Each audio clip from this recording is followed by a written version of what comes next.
செல்வம் இவைகள் தண்ணீரே பாவமற்றது. செல்வத்தை வைத்திருப்பது, பணத்தை வைத்திருப்பது பாவம் அல்ல. மாறாக அவற்றை பகிராமல் தேவையில் இருப்பவர்களுக்கு, ஏழைகளுக்கு பகிர்ந்து கொடுக்காமல் வாழ்வதே தவறு, மிகப்பெரிய குற்றம். அதுவே நம்மை நரக தண்டனைக்கு ஆளாகும் என்ற எச்சரிக்கையை நமக்கு விடுக்கின்றது. நாமும் பல நேரங்களில் இவ்வுலக செல்வத்திற்காகவும் பணத்திற்காகவும் பொருளுக்காகவும் மனிதர்களை உதாசீனப்படுத்திருக்கின்றோம், மனிதர்களை வெறுத்திருக்கின்றோம், மனிதர்களை கண்டும் காணாமல் வாழ்ந்து வருகின்றோம்.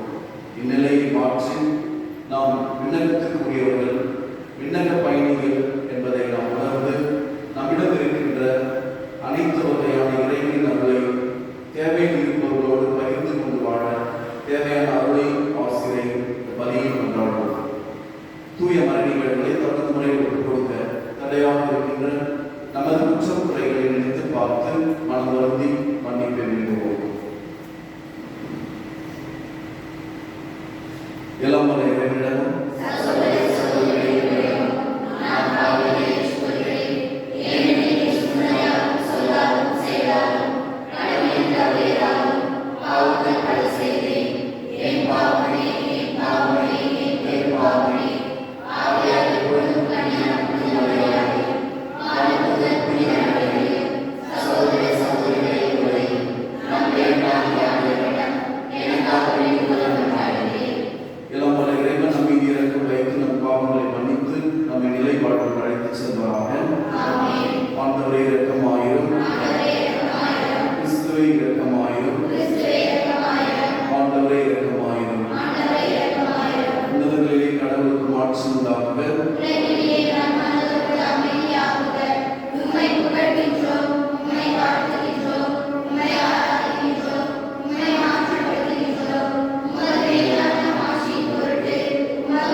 எல்லாவற்றுக்கும் மேலாக மன்னிப்பு அளிப்பதிலும் இரக்கம் காட்டுவதிலும் நீர் எல்லாம் நல்லவர் என வெளிப்படுத்துகின்றேன். இவ்வாறு மதங்களை மீது நிறைவாக பொழிவதால் நாங்கள் உம் வாக்குறுதிகளை ஆர்வமுடன் நாடி விண்ணக நலன்களில் பங்கு பெற செய்கிறாக. உம்மோடு தூய ஆவியாரின் ஒன்றிற்கு இறைவனாக என்றென்றும் வாழ்ந்து ஆட்சி செய்கின்ற எங்கள் ஆண்டவர் உம் திருமகனாகிய இயேசு கிறிஸ்து வழியாக உம்மை மன்றாடுகின்றோம்.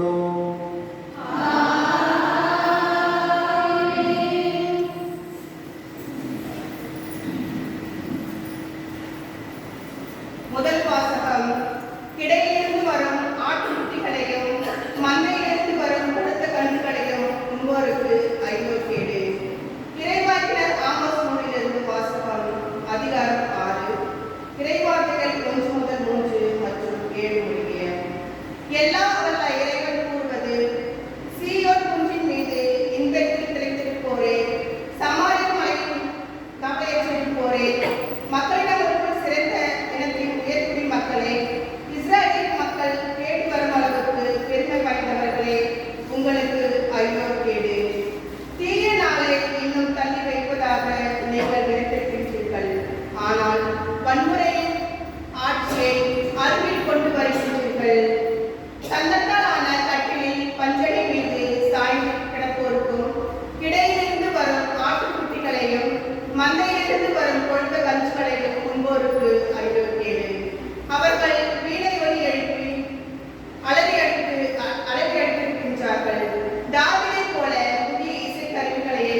இரண்டாம் வாசகம். நம் ஆண்டவர் இயேசு கிறிஸ்து தோன்றும் வரையில் கட்டளையை அப்பழுக்கின்றி கடைபிடித்துவார். திருத்தூதர் பவுல் தீமோத்தேயுவுக்கு எழுதிய திருமுகத்திலிருந்து வாசகம். 6ஆம் அதிகாரம் 11 முதல் 14 முடிய வசனங்கள். கடவுளின் மனிதனாகிய நீ பொருள் ஆசையிலிருந்து தப்பி ஓடு. நீதி, இறைப்பற்று, நம்பிக்கை, மன உறுதி, பணிவு ஆகியவற்றை நாடி தேடு. விசுவாச வாழ்க்கை என்னும் போராட்டத்தில் ஈடுபடு. நிலை வாழ்வை பற்றிக்கொள். அதற்காகவே அழைக்கப்பட்டிருக்கிறாய். அதனை முன்னிலே பல சாட்சிகள் முன்னிலையில் விசுவாசித்ததை சிறப்பாக அறிவித்தாய். அனைத்துக்கும் வாழ்வளிக்கும் கடவுளின் முன்னிலையிலும் போன்ற பிலாத்துவின் முன் விசுவாசத்தை சிறப்பாக அறிவித்த இயேசு கிறிஸ்துவின் முன்னிலையிலும் உனக்கு கட்டளையிடுகிறேன். நம் ஆண்டவர் இயேசு கிறிஸ்து தோன்றும் வரை குறை சொல்லுக்கு இடம் தராமல் இந்த கட்டளையை அப்பழுக்கின்றி கடைபிடித்து வா. உரிய காலத்தில் பேரின்ப கடவுள் அவரை தோன்ற செய்வார். கடவுள் ஒருவரே வேந்தர். அரசருக்கெல்லாம் அரசர், ஆண்டவருக்கெல்லாம் ஆண்டவர். அவர் ஒருவரே. சாவை அறியாதவர், அணுக முடியாத ஒளியில் வாழ்பவர். அவரை கண்டவர் யாரும் இல்லர், காணவும் முடியாது. அவருக்கே என்றென்றும் மாண்பும் ஆற்றலும் உரித்தாகுக. ஆமென். இது ஆண்டவர் வழங்கும் அருள்வாக்கு.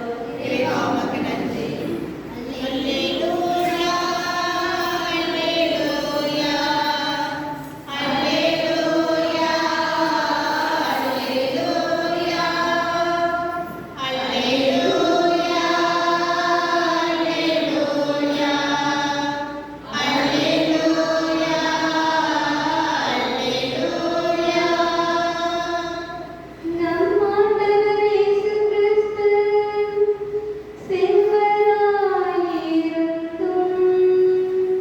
அவருடைய ஏழ்மையினால் நீங்கள் செல்வராகுமாறு உங்களுக்காக ஏழையானார்.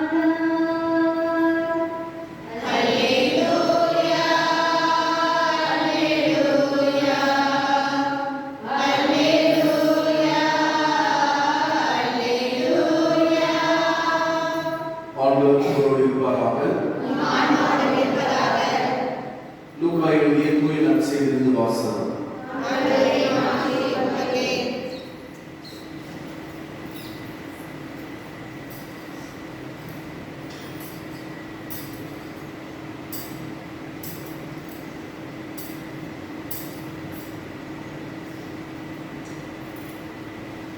அக்காலத்தில் இயேசு பரிசேயரிடம் கூறினார், செல்வர் ஒருவர் இருந்தார். அவர் விலை உயர்ந்த மெல்லிய செந்நிற ஆடை அணிந்து நாள்தோறும் விருந்துண்டு இன்புற்றிருந்தார். லாசர் என்னும் பெயர் கொண்ட ஏழை ஒருவரும் இருந்தார். அவர் உடல் முழுவதும் புண்ணாயிருந்தது. அவர் செல்வருடைய வீட்டு வாயில் அருகே கிடந்தார். அவர் செல்வருடைய மேசையிலிருந்து விழும் துண்டுகளால் தம் பசியாற்ற விரும்பினார். நாய்கள் வந்து அவர் கண்களை நக்கும். அந்த ஏழை இறந்தார். வானதூதர்கள் அவரை ஆபிரகாமின் மடியில் கொண்டு போய் சேர்த்தார்கள். செல்வரும் இருந்தார். அவர் அடக்கம் செய்யப்பட்டார். அவர் பாதாளத்தில் வதைக்கப்பட்ட போது அண்ணாந்து பார்த்து தொலைவில் ஆபிரகாமை அவரது மடியில் லாசரை கண்டார். அவர், தந்தை ஆபிரகாமே, எனக்கு இரங்கும். லாசர் தமது விரல் நுனியை தண்ணீரில் நனைத்து எனது நாவை குளிரச் செய்ய அவரை அனுப்பும். ஏனெனில் இந்த தீப்பிழம்பில் நான் மிகுந்த வேதனைப்படுகிறேன் என்று உரக்க கூறினார்.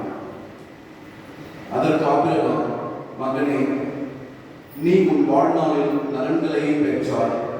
அதே வேளையில் லாசர் இன்னல்களையே அடைந்தார். அதை நினைத்துக்கொள். இப்பொழுது அவர் இங்கே வாழ்தல் பெறுகிறார், நீயோ மிகுந்த வேதனைப்படுகிறார். அன்றியும் எங்களுக்கும் உங்களுக்கும் இடையே பெரும் பிளவு ஒன்று உள்ளது. ஆகையால் இங்கிருந்து ஒருவர் உங்களிடம் வர விரும்பினாலும் கடந்து வர இயலாது. அங்கிருந்து நீங்கள் எங்களிடம் கடந்து வரவும் இயலாது என்றார்.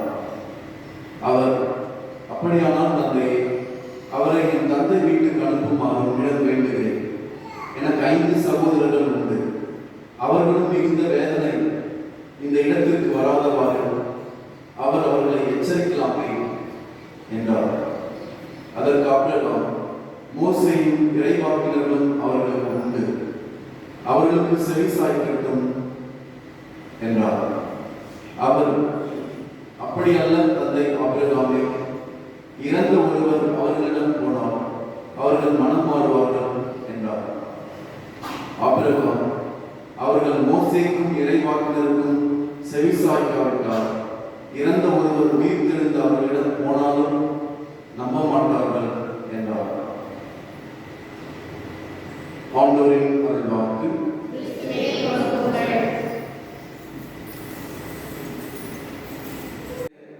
வாச வழிபாடுகள் நம் அனைவருக்கும் ஒரு எச்சரிக்கையை நமக்கு கொடுக்கிறது. நாம் எல்லோரும் இந்த உலகத்தில் பணம், பொருள், புகழ் என்று, திறமை, அழகு என்று இவற்றுக்காக நாம் போராடி கொண்டிருக்கின்றோம். கடந்த வாரம் ஞாயிற்றுக்கிழமை வாசிக்கிறோம், எதெல்லாம் செல்வம் அப்படின்னு நம்ம ஒரு லிஸ்ட் பண்ணோம். ஞாபகம் இருக்கா? எதெல்லாம் செல்வம் தெரியுமா? கடந்த வாரம் நம்ம பெரிய லிஸ்டே போட்டோம். எதெல்லாம் செல்வம்?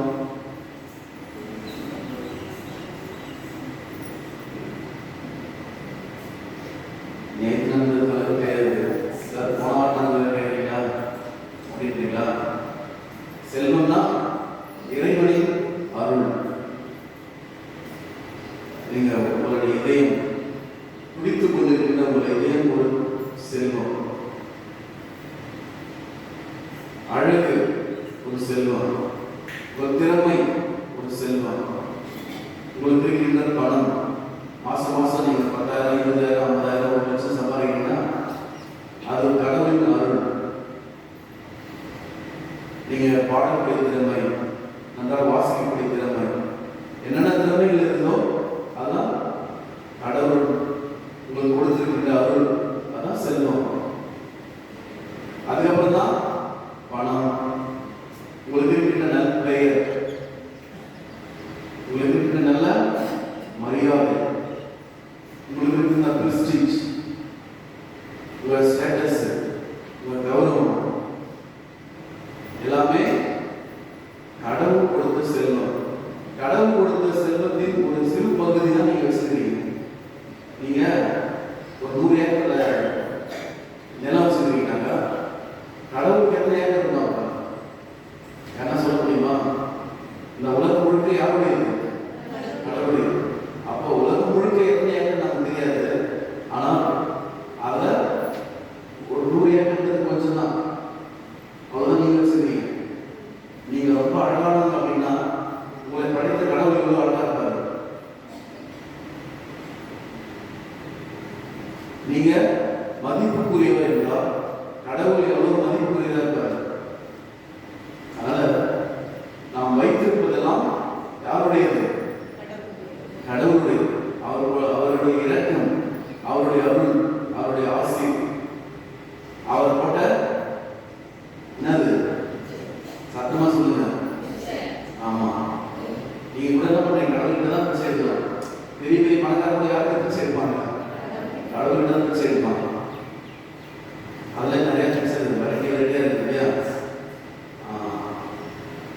நம்ம கடவுள்கிட்ட பிச்சை எடுக்கிறோம், கடவுள் பிச்சை போட்டுறாரு.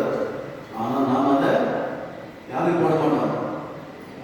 மனுஷங்கிட்ட போட மாட்டோம். அதான் பிரச்சனை. கடவுள் மட்டும் கொடுத்துருந்தோம், ஆனா நாம அடுத்தவங்களுக்கு கொடுக்க கூடாது. இந்த மனநிலை தான் ஆபத்தான மனநிலை.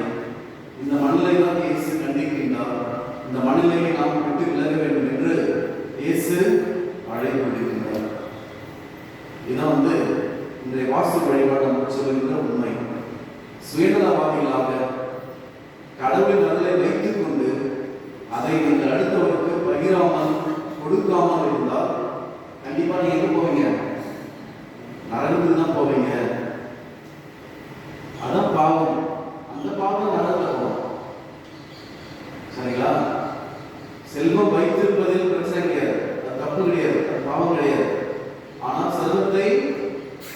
பகிராமல் வைத்துக் கொண்டிருப்பது, அருளை பகிராமல் வைத்துக் கொண்டிருப்பதுதான் பாவம். திருச்சபை கரெக்டாக ஏனென்றால் பணம் வந்து உலகம் சார்ந்தது. பணத்தை விட்டுணும், பணத்தை விட்டுணும், பணத்தை வசக்கூடாது அப்படி திருச்சபை சொல்ல. பணம் வைத்துக் கொண்டு ஆனால் இடையவை என்ன கூடாதீங்க, உங்களுக்கு வச்சுக்க கூடாது, உங்களுக்கு மட்டுமே வச்சுக்க கூடாது. ஏன்? அது ஒன்று கிடையாது, அது யாருடைய கிடையாது, உங்களுடைய கிடையாது. கடவுள் ஒரு நீங்க கேட்டீங்க, நான் கடவுளுக்கு நான் சொன்ன அந்த செல்வத்தை, பணத்தை, பொருளை, பெயரை, புகழை எல்லாம் நீங்க வைத்துக் கொண்டிருப்பதற்கு நீங்க தகுதியான ஆளே கிடையாது. என்னுடைய கிளாஸ்மேட் ஒருத்தர் இருக்கான். அவன் வந்து என் படிச்சான். அவன் வந்து நந்தியம்பாடி சேப்பர் பார்த்து நந்தியம்பாடி வின்னர்ஸ் மாட்டினான். அவன் என்ன பண்ணான், 10வது எவ்வளோ படிச்சுட்டு அதுக்கப்புறம் காலேஜில் டீச் பண்ணிருந்தான், பிஎட் காலேஜில். அதுக்கப்புறம் சொன்னான், இந்த மாதிரி நான் ஒரு ஸ்கூல் ஆரம்பிக்கலான்னு பார்க்குறேன் எங்கள் பகுதியில். ஏன்னா எல்லா மக்களும் அந்த இடத்துக்கு போகிறது வரதான் கஷ்டமாக இருக்கும் சொல்லிட்டு இது பண்ணாங்க. அப்புறம் திடீர்னு கடன் வாங்கினான், ஒரு 60 லட்சம் கடன் வாங்கி ஸ்கூல் கட்டினாங்க. 1ஆம் கிளாஸ் தொடங்கி அப்படியே கொஞ்சம் கொஞ்சமாக முன்னாடி இருந்த நமது எங்கள் மறை மாவட்ட ஆயர் பிஷப் வந்து நாங்கள் போய் சொன்னோம், நம்ம பையன் வந்து ஒரு ஸ்கூல் கொடுக்கலாம், நீங்கள் வந்து அவனுக்கு உதவி செய்யுங்க. என்ன உதவி? பூச வைங்க, தொடக்க திருப்பலி வைங்கன்னு சொன்னாங்க. அப்போ பிஷப் சொன்னார், கண்டிப்பாக வரணும், நம்ம எல்லாம் என்கரேஜ் பண்ணணும்னு சொன்னார். அதன் பிறகு ஸ்கூல் தொடங்கி 1ஆம் கிளாஸ் 5ஆம் கிளாஸ் வச்சாங்க. அதுக்கப்புறம் 5ஆம் கிளாஸ் 10ஆம் கிளாஸ் 10ஆம் கிளாஸ் வந்து 12ஆம் கிளாஸ். இப்போ எப்படி 10-15 வருஷம் ஆகிடுச்சாங்க. ஆமாம், 10 வருஷத்துக்கு மேலே 15 வருஷத்துக்கு. அப்பொழுது ஒரு சில ஆண்டு விழாக்கள் கூப்பிடுவான். அவங்க வந்து கரஸ்பாண்ட் பண்ணுறதுல கூப்பிடுவான். கூப்பிட்டு போய் பார்க்குறப்ப அவங்க அப்பா அல்ஃபான்ஸ் அப்படின்னு வந்துருக்காரு. அவர் வந்து நான் செக் பண்ண சின்ன சமையல் வந்து நல்லா பழக்கம், நல்லா ஜாலியாக பேசுவோம். அவர் சொன்னார், ஆண்டு விழா நடந்துருக்கும் போது, என்னப்பா நல்லா பயமாக கலந்துருக்கீங்க அப்படின்னு சொன்னான். அவர் சொன்னார், ஃபாதர் அதெல்லாம் ஒன்றும் இல்லை ஃபாதர், நான் கடவுள்கிட்ட ஒரு வரம் கேட்டேன், எனக்கு ஒரு வசதியான வாழ்க்கை கொடுத்து கேட்டேன். ஆனால் கடவுள் என்ன இவ்வளோ உயரத்தை கொண்டு போய் வைப்பாருன்னு நான் நினச்சி பார்க்கல அப்படின்னு சொன்னாங்க. அதனால தான் நான் அந்த நன்றி மறக்காமல் இருப்பா அப்படின்னு நான் சொன்னேன். அப்புறம் அந்த நன்றி மறக்கிறது ஃபாதர், ஏழை பசங்களுக்கு நான் கன்செஷன் கொடுக்குறேன், ஒரு சில பசங்களுக்கு அப்பா அம்மா பசங்களுக்கு நான் காசு வாங்குறதில்ல அப்படின்னு சொல்லிட்டு நிறைய அடிக்கடி போனாங்க. சாதாரணமான ஒரு மனிதன் கடவுள் அவரை ஆசீர்வதித்த அடையாளமாக அவரால் முடிந்த பணியில் அவர் திறமை தான். முதல் பணத்தை கொடுத்து நல்லது, அந்த பகுதி மக்களுக்கு தன்னால் இயன்றதை செய்ய வேண்டும் என்ற ஒரு ஆசையே ஒரு மிகப்பெரிய ஒரு அருள்கொடை, பகிர்வு திறமை. என்றால் கடன் வாங்கி ஸ்கூல் கட்டி அதுக்கப்புறம் லாபம் சம்பாதிக்கிறது பெரிய விஷயம். இன்று வரை அது நல்ல முறையில் நடந்து இயங்கிக் கொண்டிருக்கிறார்கள், அது ஒரு பெரிய விஷயம்.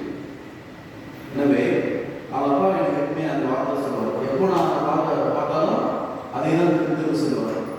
அந்த பணியும் இல்லாதவங்க கொடுக்கணும் என்ற ஒரு பணியும் அவர்கிட்ட இருக்கின்றது. ஏனென்றால் நாம் பகிராமல் வாழ்கின்ற பொழுது அதுதான் மிகப்பெரிய பாவமாக மாறுகின்றது. ஏனென்றால் இந்த நமக்கும் கடவுளுக்குமான கவர்னன்டல் ரெஸ்பான்சிபிலிட்டி அப்படின்னு சொல்லுவாங்க. உடன்படிக்கையோடு கூடிய பொறுப்பு. என்ன பொறுப்பு? உடன்படிக்கையோடு ஒரு பொறுப்பு. என்ன?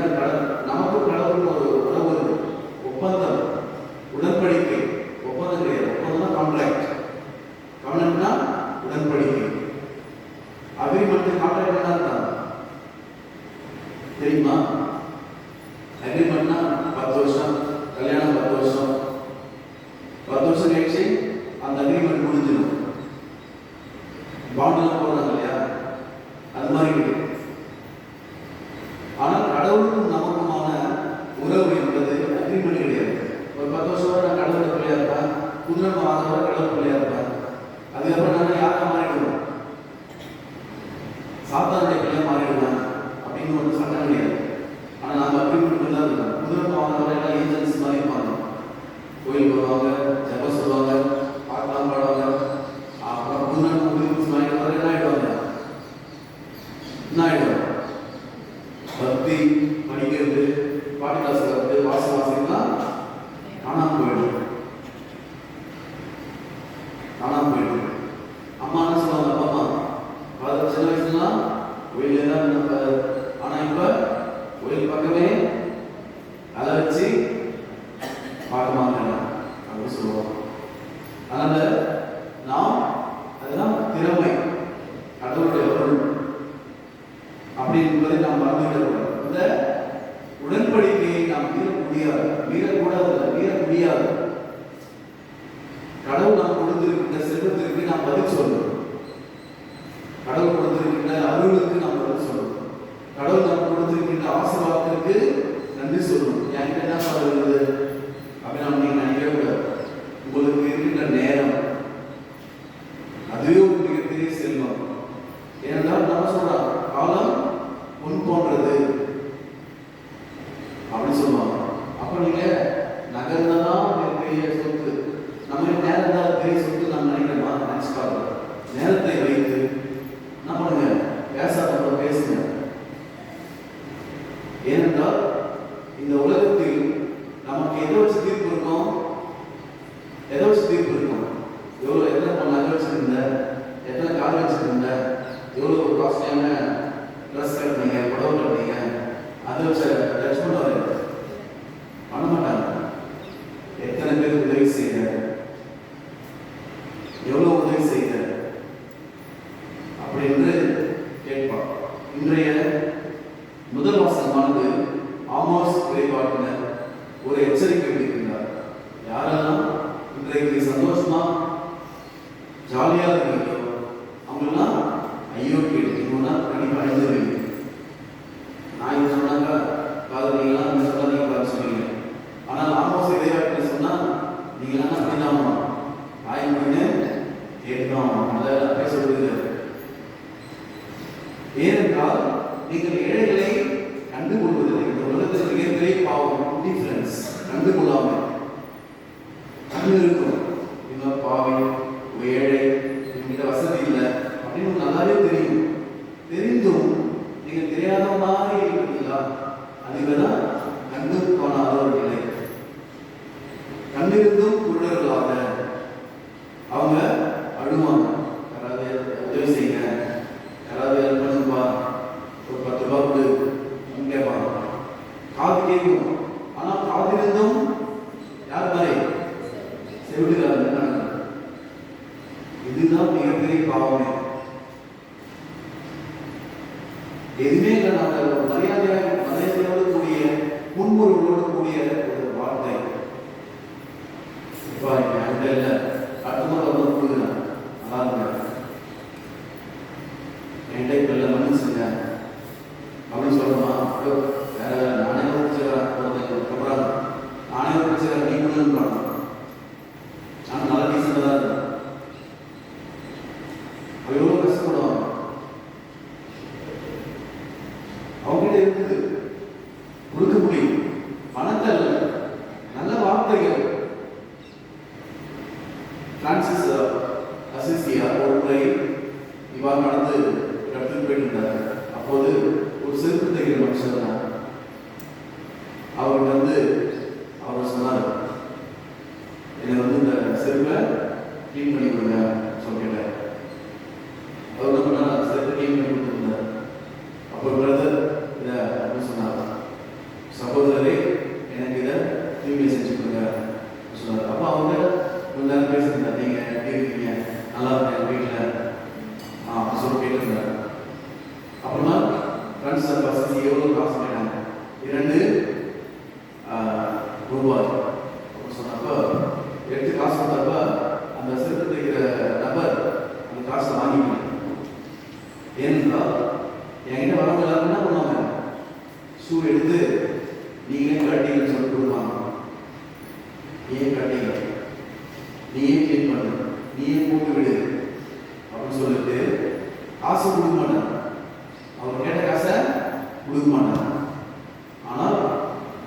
பண்ணீங்க? அவர் என்ன பிரதர்னு கூப்பிட்டீங்க, சகோதரரை கூப்பிட்டீங்க. அது மட்டும் இல்லை, நீங்க என்னோட பேசுறீங்க, எங்க வீட்டு மனிதர்னால என்ன பேசுறீங்க. அது மட்டும் இல்ல, சுவர் நீங்களே கட்டி கொடுத்தீங்க, என்னோட மகிழ்ச்சியா பேசுறீங்க. எந்த கஷ்டமும் இந்த மாதிரி நடந்துருக்கிறது இல்லை. அதனால எனக்கு உங்க காசு வேண்டாம், நீங்கள் எனக்கு கொடுத்த அங்கீகாரம் மரியாதையே எனக்கு மகிழ்ச்சியாக இருக்கின்றது. நீங்க அடிக்கடிங்க வாங்க அப்படின்னு சொல்லிட்டு அவர் சொன்னார். அதுக்கப்புறம் அவர் சொன்னார், நான் உங்களை கட்டி பிடிச்சிக்கலாமா அப்படின்னு சொன்னார். அவங்க தேங்க்ஸ் சொல்லணும். யார் சொன்னது? செருப்பு தைக்கிறவர் சொன்னார். ஏனென்றால் எல்லோருமே என்ன பார்ப்பாங்க, செருப்பு தைக்கிறவன் தான் இதை நினைப்பாங்க. ஆனால் என்ன, நீங்க சகோதரர், உங்களுடைய உடன் பிறந்த சகோதரர் மாதிரி என்ன பார்க்குறீங்க. அதனால உங்களுக்கு நன்றி தெரிவிக்கிறேன் சொல்லிட்டு கட்டி பிடிச்சி ஒரு புத்தகம் கொடுத்தாங்க. ஓ எஸ், நீங்க இந்த காரணம் கட்டி போய்க்கலாம், அதில் என்ன தப்பு அப்படின்னு சொல்லிட்டு அவர் கட்டி பிடிச்சி புத்தகம் கொடுத்துருவாங்க. இதுல அவர் என்ன பண்ணாரு? பணம் கொடுத்தாரா? இல்ல. என்ன கொடுத்தாரு? அவருடைய நேரம். அதையும் கடந்து அவருடைய பிரஸ்டீஜ், நான் எவ்வளவு பெரிய ஆளு, நான் எவ்வளவு பெரிய மனுஷன், என்ன போய் அந்த சிறுத்தைகளோட கம்பேர் பண்றீங்களா, அவனை போய் ஈக்குவல் பண்றீங்களா அப்படின்னு நம்ம நினைக்கிறோம். திருப்ப திருவிழா பார்த்தீங்கன்னா கூட அவங்க பேர் ஏன் ஃபர்ஸ்ட்ல போடுங்க, இவங்க பேர் ஏன் செகண்ட்ல போடுங்க, இவங்க பேர் லாஸ்ட்ல போடுங்க, அதே ஒரு சண்டை. அப்புறம் பிராக்கெட்ல இது ஏன் போடுது, அவங்களோட டெசிக்னேஷன், படிச்ச படிப்பு போனாங்க, அவங்க பிரஸ்டீஜே போன வெரிஃபை பண்ணிருக்காங்க. எனவே நாம் இதையெல்லாம் நினைச்சு பார்க்கணும். அதே தான் ஆமோஸ் இறைவாக்கினர் கண்டிக்கின்றார்.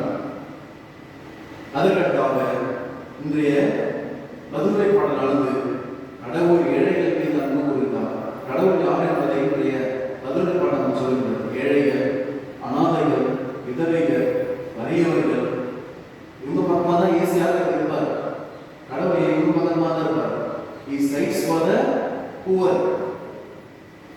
கடவுள் யாராவது பொதுவானவர் தான், அதில் எந்த சந்தேகம் இல்லை. ஆனால் கடவுள் யாருக்கு முன்னுரிமை கொடுப்பார் அப்படின்னு நீங்க யோசிச்சு பார்த்தீங்கன்னா யார் கொடுப்பாரு? ஏழைகள், இல்லாதவர்கள், ஒடுக்கப்பட்டவர்கள், அனாதைகள், விதவைகள், நோயாளர்கள், இவங்க பக்கம் தான் பேசி பெரும்பாலும் கடவுள் பெரும்பாலும் அவர்கள் சார்பாக தான் இருப்பார். அவர்கள் சார்பாக தான் முடிவெடுப்பார். நம்ம இதை பார்க்கணும். உலகத்தில் விடுதலை பயணங்களை பார்க்கணும். அந்த நேரத்தில் எவ்வளவு பேர் என்ன பண்ணாங்க, கஷ்டப்பட்டாங்க. ஆனால் கடவுள் இஸ்ராயேல் மக்கள் மீது தான் அவர் சிறப்பான கவனத்தை செலுத்துகிறார். சிறப்பு நிலை தெரியும் சொல்லுவாங்க. God's preferential option for the poor அப்படின்னு சொல்லுவாங்க. கடவுளின் சிறப்பு நிலை தெரியும். மோசே காலத்துல எகிப்துல எத்தனையோ மக்கள் கஷ்டப்பட்டாங்க, எத்தனையோ நாட்டு மக்கள் அடிமையில தான் இருந்தாங்க. ஆனால் அவர் எல்லாரையும் விட அதிகப்படியான கஷ்டப்பட்டது யாரு? இஸ்ராயேல் மக்கள் தான். அதனால் இஸ்ராயேல் மக்களை மட்டும் மீட்க வேண்டும் என்று கடவுள் அவர் தெரிந்து கொள்கிறார். மோசே தெரிந்து கொள்கிறார். அதான் விடுதலை பயணம் 3வது அதிகாரம் 7வது சொல்றார். என் எகிப்தின் மக்கள் படும் வேதனைகளை என் கண்ணால் நான் பார்க்கின்றேன். அவர்கள் இடும் அழுகுகள் என் காதுகளுக்கு கேட்கின்றது. அப்போ கடவுளுக்கு நாம் என்ன சொல்லுவோம்? கடவுளே கண்டு இல்லையா, உன் காது இல்லையா, நாக்கு இல்லையா, மூக்கு இல்லையா, எல்லாம் கேட்டுருக்கோம். கடவுள் எல்லாமே உங்களுக்கு தான் இல்லை. நாம கடவுளை போல் மற்றவருக்கு இருப்பதில்லை. கடவுளை போல் மற்றவர்கள் இருப்பதில்லை. இன்றைய 2ஆம் வாசகத்தில் நாம் எதெல்லாம் நமது செல்வமாக வைத்துக் கொள்ள வேண்டும் என்பதை தூய பவுலடிகள் நமக்கு மிக சிறப்பாக சொல்கிறார். நீங்க பொருள் ஆசையிலிருந்து தப்பி ஓடு. நம்ம பொருளுக்காக வாழலாம். ஆனா பவுல் என்ன சொல்றாரு? பொருள் ஆசையிலிருந்து நீங்கள் தப்பி ஓடு.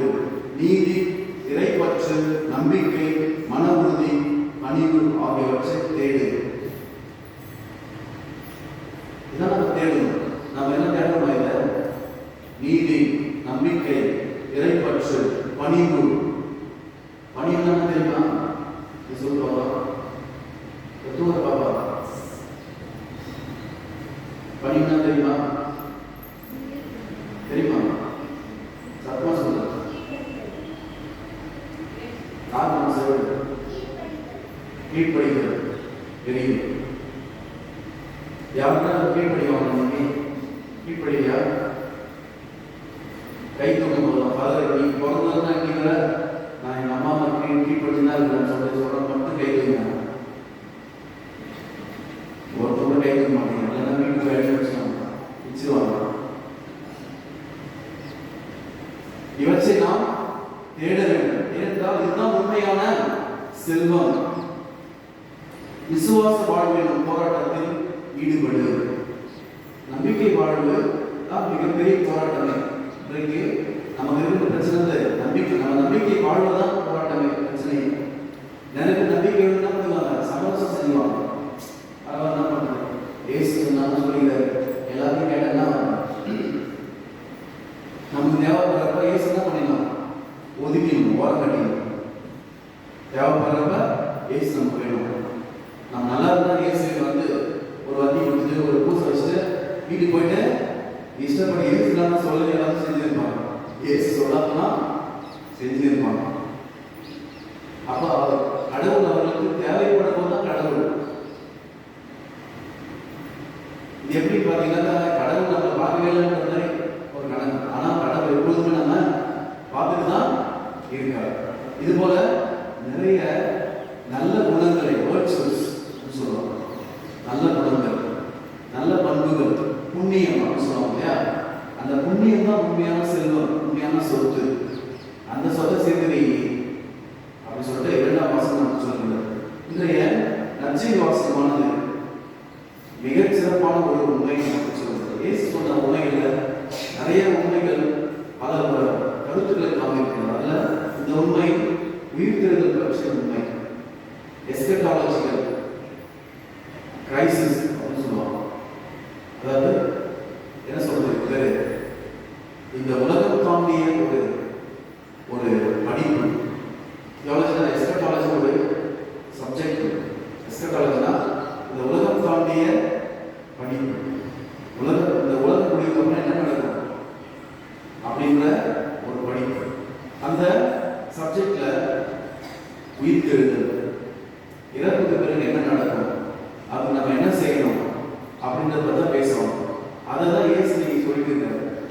இன்றைய நற்செய்தி வாசகத்தில் 2 பேர் யாராரு? முதல் பகுதியில் லாசரும் செல்வந்தர். 2வது பகுதியில் யார் இருப்பாங்க? லாசர், செல்வந்தர் கூட யார் இருப்பாங்க? அபிரகாம். இப்போ இந்த லாசர் இடத்துல நம்ம யாரை வச்சு பார்க்கணும்? அங்கிருந்து யாரு? இயேசு. லாசர் இடத்தில் உண்மையிலே இருக்கிறது யாரு? இயேசு. கடவுள் இருக்கிறார். அந்த பணக்காரனை தேடி வந்தது யாரு? லாசர் தான். நம்ம கண்ணுக்கு லாசர். ஆனால் ஆன்மீக பார்வையில் நாம் பார்க்கின்ற பொழுது அது யார் உண்மையில வந்தது? அவனுக்கு அந்த பணத்தையும் செல்வத்தையும் அவனுடைய செல்வம் இஸ்லாம் கொடுத்துருக்காங்க. இயேசு பார்த்து ரொம்ப தெளிவான எப்படி கொடுக்கிறார் பார்த்தீங்களா? அவர் செல்வர் ஒருவர் இருந்தார். அவர் விலை உயர்ந்த மெல்லிய செந்நிற ஆடை அணிந்து நாள்தோறும் விருந்துண்டு இன்புற்றிருந்தார். டிஸ்கிரிப்ஷன் ரொம்ப ஸ்ட்ராங்காக இருக்கு. அவருடைய விலை உயர்ந்த மெல்லிய செந்நிற ஆடை, அதாவது இதெல்லாம் அந்த வெல்வெட் கிளாத் சொல்லுவாங்க இல்லையா? அதெல்லாம் வந்து ரொம்ப காஸ்ட்லியான விலை உயர்ந்த மெல்லிய செந்நிற ஆடை. அது மட்டும் இல்லை, நாள்தோறும் விருந்துண்டு இன்புற்றிருந்தார். அவனுக்கு ஒரே வேலை தான், சாப்பிட்றது சந்தோஷமா இருக்கும். சாப்பிட்றது சந்தோஷமா இருக்கும்.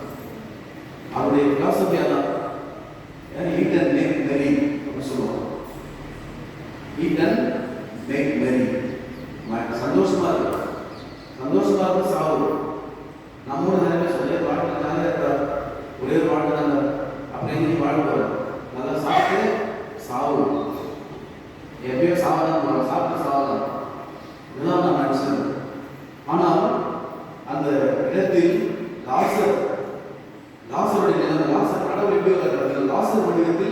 அங்க வந்து யாரு? கடவுள் தான். கடவுள் மாறு வேடம் அணிந்து அந்த செல்வம் அளித்தார். இது எப்படி பார்த்தீங்கன்னா, கடவுள் அந்த பணக்காரன் செல்வத்தை கொடுத்து அவனை சோதிக்க தான் வந்தார். அதான் உண்மை. எனவே உங்க வீட்டுக்கு யாராவது ஏதாவது வேணும் அப்படின்னு கேட்டு வருகின்ற பொழுது தயவுசெய்து அவங்க என்ன நினைப்பாரு? இவன் வந்து என்னுடைய எதிரி, என் சொந்தக்காரன், இவன் ஏமாத்தணும், அவன் திருட்டு பையன் அப்படின்ற மனநிலை முன்சார் வேணும் இருக்கக்கூடாது. ஏதாச்சும் கொடுக்கணும், நல்ல வார்த்தைகளாக கொடுக்கணும், நல்ல மனசுல ஆறுதல் மொழிகளாக கொடுக்கணும். ₹1 தப்பான அப்படின்னு நீங்க சொல்றீங்கன்னா கடவுள் உங்களுக்கு கொஞ்சம் கூட என்ன பண்ண மாட்டார், இறக்கம் காட்ட மாட்டார் என்பதை நம்ம புரிஞ்சுக்கணும். லாசருடைய டிஸ்கிரிப்ஷன், லாசர் பத்தி என்ன சொல்றாங்க? லாசர் என்னும் பெயர் கொண்ட ஒருவரும் இருந்தார், அவருக்கு விருந்துண்டு இன்பூச்சு இருந்தார். லாசர் எப்படி சொல்றாங்க? ஒருவர் இருந்தார், அவர் உடல் முழுவதும் புண்ணா இருந்தது. நம்ம வந்து ஆறு பசங்க சின்ன பசங்க பண்ணுவாங்க, என்ன கோயில்கள் கேட்டா அது புண்ணை காட்டுவாங்க காலில். அந்த புண்ணை பார்த்தா ஃப்ரெஷ் புண்ணா இருக்கும், பார்த்தா நம்பிக்கை கஷ்டம் சேர்ப்பாங்க, பூசி வரலாம் சொல்றாங்க. ஆனால் லாசருக்கு எப்படி இருந்தது? புண்ணை உடல் முழுக்க புண்ணு. ஒரு புண்ணு இருந்தாலே நம்ம சிக்காயிடும் இல்லையா? ஆனா உடல் முழுக்க புண்ணு தான் எப்படி இருப்பாங்க? அவருடைய என்ன சொல்றது, நோய் சிக் டு த கோர் சொல்லுவாங்க. ரொம்ப உடம்பு சரியில்லாத ஒரு புண்ணு தான் நமக்கு ரொம்ப வலிக்கும் இல்லையா?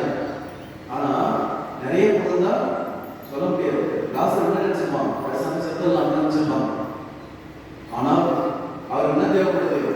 அவர் அச்செல்வருடைய வீட்டு வாயில் அருகே கிடந்தார். அந்த பணக்காரர் இருந்தார், செல்வர் கிடந்தார். நம்ம சொல்றோம், என்ன பண்ணாரீங்களா? ஏதோ கிடக்கும். இருப்பதற்கும் கிடப்பதற்கும் வித்தியாசம் இருக்கு. கிடப்பது கிடை சொல்லுவாங்க, ஆட்டு கிடை சொல்லுவாங்க. என்னன்னா ஆட்டை போய் ஈஸ்வரில் போய் ஆடு பண்ணலாம். நீங்க வைப்பாங்க வெளியில, வீட்டு வெளியில ஒரு ஃபென்சிங் வேலி மாதிரி போட்டு ஆடு தான் கிடக்கு. அதான் கிளை, ஆட்டு கிளை. மழை வந்தாலும் பனி வந்தாலும் போய் ஐயோ நீ ஆடு ரொம்ப நல்ல ஆடு, அழகான ஆடு, நான் வந்து ஆட்டு கூட பிடிக்கணும்னு சொல்லிட்டு வேணா பிடிப்பாங்களா? இல்லை ஊருலாம் போவீங்களா? இல்லை ரொம்ப சம்மர் ரொம்ப குழுமா இருக்கு, உங்களுக்கு ஃபேன் மாதிரி ஆட்டுக்கு ஃபேன் வீஸ்லாம் போடுவீங்களா? அதான் கிடப்பது. ஆடு கிடக்கும், மனிதன் தான் இருப்பாங்க. அப்ப லாசர் ஒரு மனித நிலையிலே அவர் இல்லை, அவர் வெளியே கடந்தார். இருந்தா கிடந்தார். அவர் செல்வருடைய மேசிலிருந்து விழும் பொழுதுவார் தம் பசி ஆச்சரித்தார். ஏதாவது இறக்கப்பட்டு கொஞ்சம் கொடுப்பானா, மிச்சம் கொஞ்சம் கிடைக்குமா அப்படின்ற எண்ணம் தான். உரிமையை அவர் கேட்கல. அப்புறம் ஆனால் அவங்க நாய்கள் வந்து அவருடைய முன்களை நம்புகின்ற அளவிற்கு அவர் உதவி செய்ய இயலாத நிலையில் இருந்தார். யாருக்கும் அவருக்கு முன்பாரு. நீ நினைச்சு பாருங்க, நாய் கிட்ட வந்தாலே வந்து அசிங்கம் நினைப்பாங்க. ஆனால் நாய்கள் கிட்ட வந்தா என்ன பண்ணுவோம்? நாயை விரட்டுவோம். ஆனால் லாசரால தான் பண்ண முடியல, நாயை கூட விரட்ட முடியல. தன்னுடைய முன்களை நம்புகின்ற ஒரு நாய், அதாவது அந்த காயங்கள் தொடர்புடைய என்ன